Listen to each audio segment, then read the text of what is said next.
Hello, everyone. I'm super excited, well, as always, but today especially because we have Greg Kroah-Hartman with us, and he is a longtime Linux kernel contributor as well as maintainer.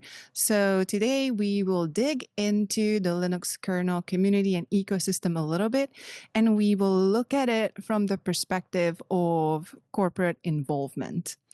But before we dive into this topic area, Greg, can you please introduce yourself a little bit to our audience for people who don't know you? Like, what is your tech background and what do you do currently?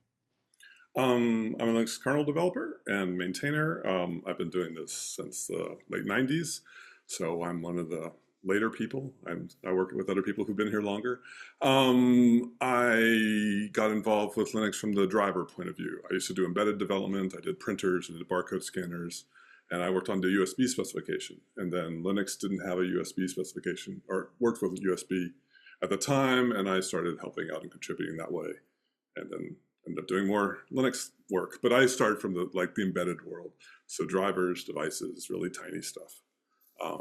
That's where I came from as far as that goes. And I've been doing that maybe 5 or 6 years before I started doing Linux work. I was getting paid to do that kind of stuff. So yeah, so I started that. And then what I do now is I work for Linux Foundation. I'm a fellow. I am responsible for the stable releases for Linux. Linus does the development releases. He does a new release every 2.5 months. He just did one this past weekend. And then I do the stable releases, which go out every week, once or twice a week. And then we roll them on and go for there. And yeah, I've been doing that. We've been doing that for 15, 17 years now, that cadence of releases.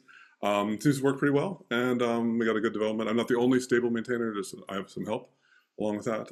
But I've been doing that. I also maintain parts of the driver core, USB I still maintain in the kernel, serial ports. My very first job out of college was working with serial ports, and I'm still working with serial ports 30 some years later.